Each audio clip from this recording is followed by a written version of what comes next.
મેં લીધા છે બટેકા, રીંગણ, કોબીજ અને ફ્લાવર. તમે શાકભાજી તમારા પ્રમાણે વધારે ઉમેરી પણ શકો છો. અને મેં જે આ ભાજી બનાવી છે 4 જણા માટે છે. તમે વધારે શાકભાજી ઓછું અથવા વધારે એડ કરી શકો છો. 1.5 ગ્લાસ જેવું પાણી રેડી આપણે તેને બાફી લઈએ. બફાય ત્યાં સુધીમાં આપણે ટમેટાં અને કાંદાની પ્યોરી રેડી કરી લઈએ. કાંદા અને ટમેટાની પ્યોરી થાય ત્યાં સુધીમાં આપણા શાકભાજી બફાઈ ગયા છે. હવે તેને મેસરથી મેશ કરી લઈએ અને વઘાર માટે મેં લીધું છે પ્યોરી, લાલ મરચું, લસણવાળી ચટણી. એટલે લસણવાળી ચટણી ના હોય તો તમે લસણ ક્રશ કરેલું પણ લઈ શકો છો. પછી મેં એક કડાઈમાં 4 પાવડા તેલ મૂકી અને લસણને બરોબર સાતળવા દીધું છે. સતળાઈ જાય એટલે અડધી ચમચી હિંગ, અડધી ચમચી હળદર પાવડર. હળદર પાવડર વઘારમાં નાખવાથી શું થાય ખબર? કલર પણ બહુ સરસ આવે અને ટેસ્ટ પણ વધારે સારો આવે છે. પછી આપણે નાખી દઈશું પ્યોરી.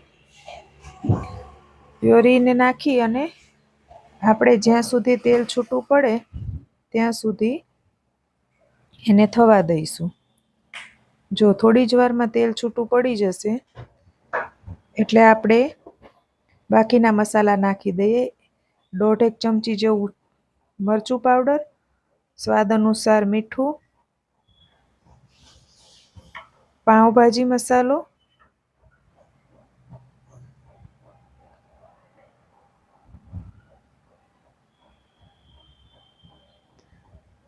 અને પછી આપણા મેસરથી મેશ કરેલા શાકભાજી.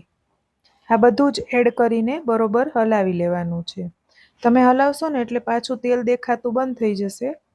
પણ એને થોડી વાર થવા દેશો ને એટલે જાતે પાછું એનામાંથી ભાજીમાંથી તેલ છૂટું પડી જશે. જો પડી ગયું ને છૂટું, એવી રીતે સરસ તેલ છૂટું પડી જાય પછી ગેસની ફ્લેમ બંધ કરી ને આપણે પાઉં શેકી લઈએ. પાઉં શેકવા માટે મેં લીધું છે બટર. બટરની જગ્યાએ તમે તેલનો પણ યુઝ કરી શકો છો. અને આપણે જે ભાજી બનાવી છે ને એ 1 ચમચી જેવી ભાજી લેવાની છે. આનાથી શું થશે ખબર છે?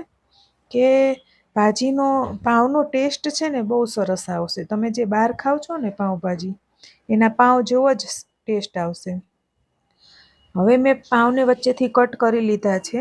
પછી એને થોડોક જ મસાલો અંદર લેવાનો છે. બાકી મસાલો અંદર કડાઈમાં રહેવા દેવાનો છે. અને બહારની બેવ સાઈડ